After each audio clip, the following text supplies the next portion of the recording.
Kebaikan seorang laki-laki itu tidak dilihat hanya di luar rumah.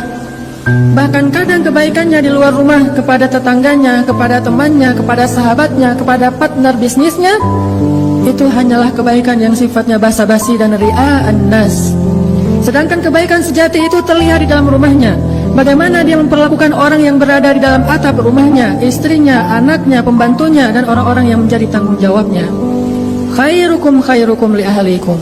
Maka jangan dulu kita mentazkiyah diri kita, menyimpulkan bahwa diri kita sudah baik karena banyak membantu orang lain.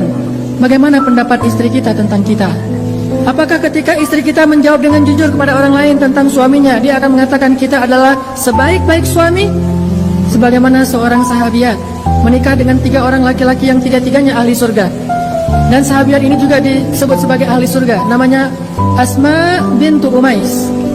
Asma bintu Umais pernah menikah dengan Ja'far bin Abi Thalib. Dan dia mengatakan Ja'far itu sebaik-baik suami. Setelah Ja'far syahid, dia menikah dengan Abu Bakar As-Siddiq. Dan dia mengatakan Abu Bakar itu sebaik-baik suami. Setelah Abu Bakar wafat, dia menikah dengan Ali bin Abi Thalib. Dan dia mengatakan Ali adalah sebaik-baik suami. Apa pendapat istri kita tentang kita? Itulah penilaian yang paling jujur dan paling objektif yang dikatakan oleh Nabi. Sebaik-baik kalian adalah yang paling baik terhadap istrinya, bukan yang paling baik terhadap orang lain. Lihat di dalam rumah tangganya terlebih dahulu. Dan Nabi SAW kemudian juga mengajarkan, aku adalah yang paling baik di antara kalian kepada istriku. Artinya, kalau kalian ingin menjadi orang yang baik kepada istri kalian, belajarlah dari Rasulullah SAW. Karena sesungguhnya Rasulullah la'ala khuluqin azim, berada dalam akhlak yang paling istimewa dan paling agung. Sehingga ketika Allah berfirman, wa'ashiruhunna bil ma'ruf, wahai para laki-laki, pergaulilah istri kalian dengan cara yang ma'ruf, dengan cara yang baik. Lalu kita bertanya, ya Rabb, bagaimana cara kami mempergauli istri kami dengan cara yang baik? Maka Nabi menjawab, contohlah kepadaku. Contohilah Rasulullah dalam memperlakukan istri beliau. Sesungguhnya beliau sebaik-baik teladan dan contoh bagi orang yang beriman. Ada beberapa kisah tentang bagaimana sabarnya Rasulullah terhadap istrinya. Karena dari semua kebaikan suami kepada istri, ada satu kata kunci yang mencakup semua kebaikan suami kepada istri adalah sabar. Menjadi suami yang dermawan butuh kesabaran. Menjadi suami yang penyayang butuh kesabaran. Menjadi suami yang mampu bersabar dalam mendidik atau baik dalam mendidik juga butuh kesabaran. Mungkin salah satu kata kunci untuk menjadi baik kepada istri itu adalah memiliki sifat sabar di atas rata-rata. Ada seorang sahabat bertanya kepada Rasulullah SAW, ya Rasulullah, berapa kali harusnya seorang suami bersabar terhadap gangguan istrinya dalam satu hari? Berapa kali idealnya seorang suami bersabar terhadap istrinya dalam satu hari?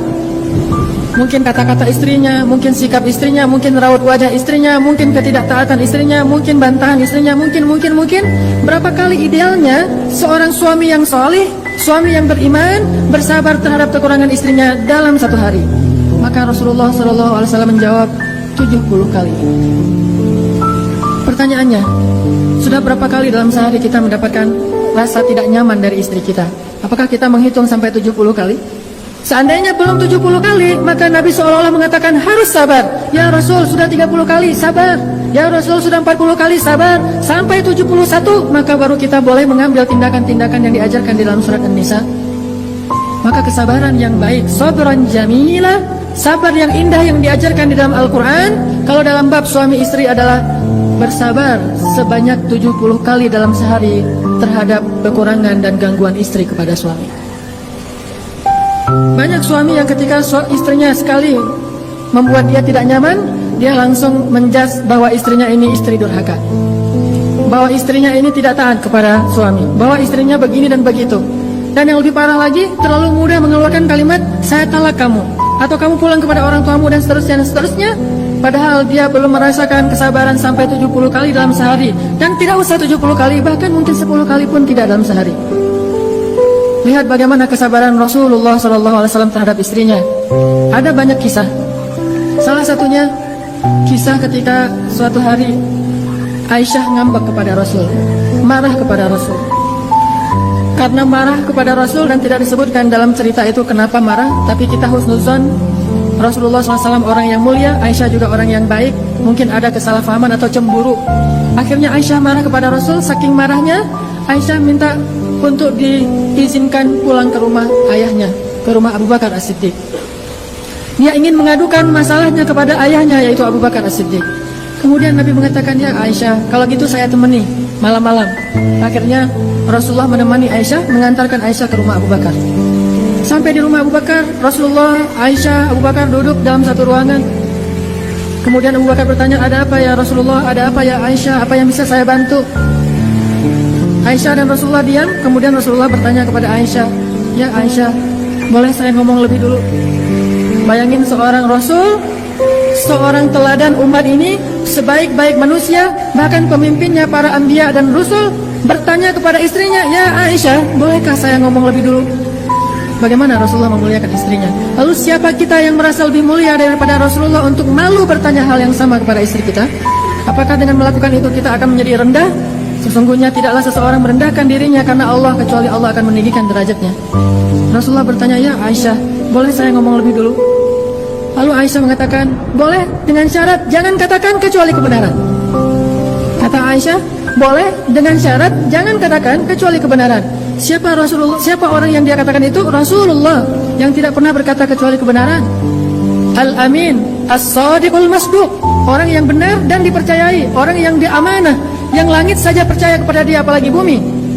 Tapi Aisyah mengatakan, jangan katakan kecuali kebenaran. Kalimat ini membuat Abu Bakar merasa sangat kecewa kepada Aisyah dan malu kepada Rasulullah, sehingga akhirnya Abu Bakar memarahi Aisyah. Ya Aisyah, bagaimana kamu mengatakan hal demikian kepada orang yang Allah saja percaya kepada dia dan dia tidak pernah mengatakan kebohongan? Apakah kamu berpikir Rasulullah akan berbohong? Ketika Abu Bakar marah dan ingin memukul Aisyah, tiba-tiba Rasulullah menahan Abu Bakar dan melindungi Aisyah di belakang tubuh beliau. Ketika Rasulullah menahan Abu Bakar dan melindungi Aisyah di belakang tubuh beliau, Rasulullah kemudian menegur Abu Bakar dengan mengatakan, ya Abu Bakar, bukan untuk ini kami datang ke sini, agar engkau menyakiti istri saya, tetapi kami datang ke sini untuk mendapatkan nasihat darimu. Kemudian Rasulullah menoleh ke belakang sambil tersenyum ke arah Aisyah dan mengatakan, ya Aisyah, lihat bagaimana aku membela kamu. Ini kesabaran Rasulullah SAW. Diperlakukan dengan kata-kata yang mungkin bagi seseorang yang merasa dirinya soleh, ahli ibadah, banyak tanggungan, seorang pemimpin, merasa dirinya mulia. Ketika istrinya mengatakan hal demikian di depan orang lain, dia akan tersinggung. Tapi Rasulullah malah membela Aisyah, lalu tersenyum kepada Aisyah sambil mengatakan, lihat Aisyah, bagaimana aku membela kamu. Kemudian mereka kembali ke rumahnya dalam keadaan damai. Wa'ashiruhunna bil ma'ruf, perlakukanlah istri dengan cara baik. Kemudian dalam kisah yang lain, bagaimana Nabi orangnya easy going, gak terlalu kaku, gak gampang baper terhadap istri. Dalam sebuah adegan, suatu malam Rasulullah SAW, atau suatu hari Rasulullah SAW sedang duduk bersama Aisyah di rumah. Waktu itu Rasulullah tidur di atas pangkuan Aisyah. Dan hari itu Aisyah baru saja membuat kue khusus buat Rasulullah. Tiba-tiba datang istri Nabi yang lain, namanya Saudah. Saudah ini salah satu istri Nabi yang tua. Datang kemudian bertamu ke rumah Aisyah, duduk di antara Rasulullah dan Aisyah. Karena Saudah waktu itu bertamu, Aisyah berkata kepada Saudah, ya Saudah, ini kue buatan saya loh, coba kamu rasain, coba kamu makan, kata Aisyah kepada Saudah. Saudah ingin menggoda Aisyah dan mengatakan, saya tidak akan menyentuh kue itu. Kata Aisyah, ini buatan saya, insya Allah enak, Rasulullah aja makan. Kata Saudah, enggak, saya enggak akan makan. Karena tersinggung, akhirnya Aisyah mengatakan, ya Saudah, kalau kamu tidak makan, saya lempari tepung ini ke wajah kamu. Kata Saudah, sok aja, silakan. Saudah lagi godain Aisyah karena Aisyah anak kecil. Akhirnya Aisyah karena tersinggung, dia ambil tepung bekas buat kue tadi dilempari ke wajah Saudah. Tadi Rasulullah sedang dalam keadaan duduk dan tiba-tiba Rasulullah mengangkat kakinya dan meletakkan di atas paha Aisyah seolah-olah manja. Tapi sebetulnya Rasulullah menahan tubuh Aisyah dengan kakinya sehingga Aisyah tidak bisa bergerak. Lalu Rasulullah melirik ke arah Saudah dan memberi isyarat, balas wahai Saudah. Jadi Aisyah melempari Saudah dengan tepung, Rasulullah menahan kaki Aisyah dan melirik ke arah Saudah dan memberi isyarat, balas. Lalu Saudah membalas dengan melemparkan tepung ke wajah Aisyah. Akhirnya mereka saling lempar-lemparan tepung. Rasulullah hanya tersenyum saja. Tiba-tiba terdengar suara salam dari seorang sahabat, Umar bin Khattab. Assalamualaikum. Langsung Saudah dan Aisyah lari masuk ke dalam kamar karena takut kepada Umar bin Khattab. Lalu Rasulullah membukakan pintu, Umar masuk. Tiba-tiba Rasulullah senyum-senyum. Umar bertanya, ya Rasulullah, kenapa engkau tersenyum, ada apa? Rasulullah mengatakan, lucu, kata Rasulullah. Ada apa ya Rasul? Itu istri-istri saya, barusan mereka lempar-lemparan tepung, tapi begitu datang kamu mereka langsung lari ke dalam kamarnya karena takut kepadamu.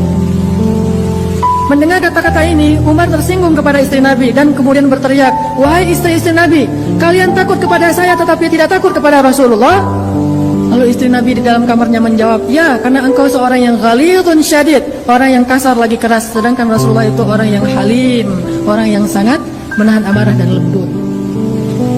Kemudian Umar pun tertawa dan selesailah urusan di antara mereka. Tidak terlalu diambil serius, tidak terlalu kaku, dan jangan melihat sejarah ini dari sudut pandang fikih. Kadang-kadang kita melihat sejarah dari sudut pandang fikih dan menjudge sejarah. Di antara contoh menjudge sejarah itu kita akan bertanya, lah itu kan tepung jadi mubazir. Bukankah kita tidak melihat adegan aslinya? Mungkin saja tepung itu masih bisa dikumpulkan lagi dan dipakai untuk membuat kue yang berikutnya. Jadi jangan menjudge sejarah karena kita tidak menyaksikan sejarah. Ambil saja hikmah dan mau'izahnya. Sesungguhnya Rasulullah bersabar, dan salah satu cara Rasulullah sabar, Rasulullah gak gampang baper terhadap istrinya, baik kata-kata, sikap dan seterusnya, sehingga beliau tetap wa'ashiruhun nabil ma'ruf. Barakallahu li wa lakum.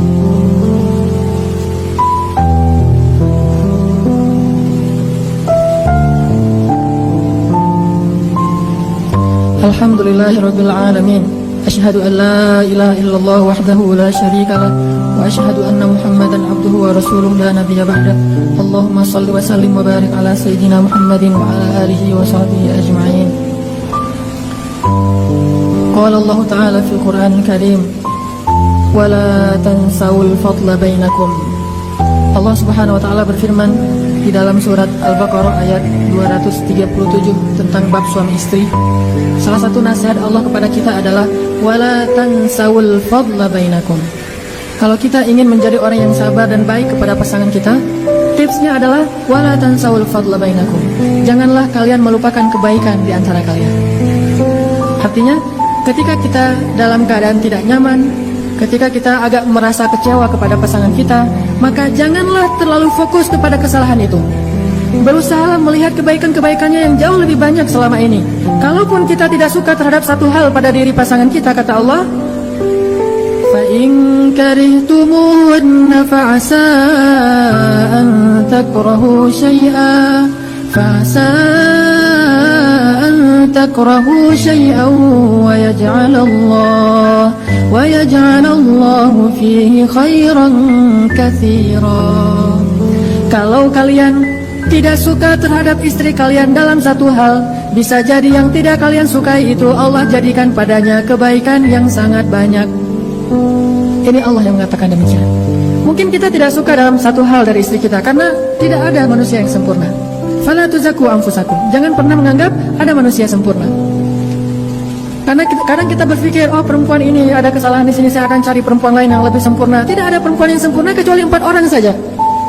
Asia istri Firaun, Maryam anaknya Imran, Khadijah istri Rasulullah, dan Fatimah anaknya Rasulullah SAW. Selain 4 orang ini, tidak ada yang sempurna, termasuk Aisyah.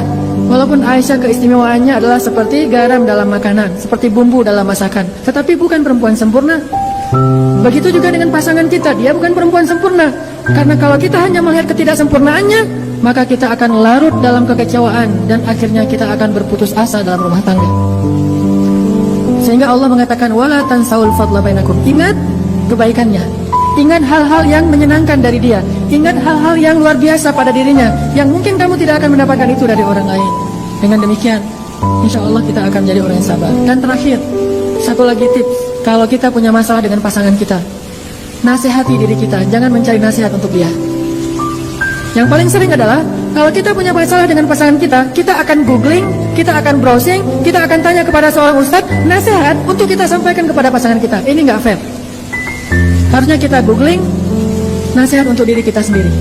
Kita browsing nasihat untuk diri kita sendiri. Kita datang kepada seorang ustadz, ya ustadz, nasihati saya untuk menjadi suami yang baik, suami yang sabar. Bukan ya ustadz, tolong beri saya hadis-hadis tentang istri yang solehah. Kita cari nasihat buat diri kita sendiri, bukan mencari nasihat untuk kita share, kita forward, kita broadcast kepada pasangan kita. Itu tidak akan menyelesaikan masalah. Makanya begitu ada masalah di antara kita dengan pasangan, langsung browsing hadis-hadis suami yang penyabar. Langsung konsultasi dengan ustadz, ustadz ajarkan saya menjadi seorang suami yang penyabar, menahan amarah. Dengan demikian Allah akan melapangkan dada kita. Jadi minta nasihat untuk diri, bukan minta nasihat untuk orang lain. Mudah-mudahan ini akan memperbaiki hubungan kita dengan pasangan kita, karena itu salah satu di antara cikal bakal peradaban. Dengan mulai mengislah diri kita, kemudian mentakwin, membentuk usrah atau keluarga kita, maka insya Allah dari situ kita akan bisa membimbing masyarakat kita. Allahumma ighfir lana walil muslimin, Allahumma ighfir lana wali walidayna warhamhuma kama rabbayana shighara.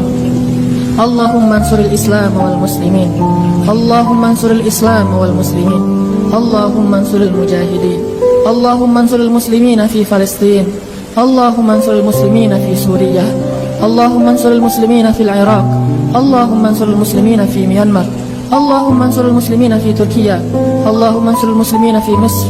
Allahumma inna nas'aluka an tuharriral masjidal aqsal mubarak min aydil yahud, an tuharriral masjidal aqsal mubarak min aydil ghasibin. Allahumma ansuril mujahidin wa wahid sufufahum wa saddid ramyahum washfi jarhahum warham amwatahum wa syuhada'ahum. Allahumma shfi sudural muslimin. Rabbana atina min ladunka rahmatan wa hayyi' lana min amrina rashada waj'al lana min kulli dhiqin makhraja wa min kulli hammin faraja wa min kulli usri yusra. Rabbana hab lana minas salihin, Rabbana hab lana min azwajina wa dhurriyyatina qurrata a'yun waj'alna lil muttaqina imama. Rabbana atina fid dunya hasanah wa fil akhirati hasanah wa qina adzabannar.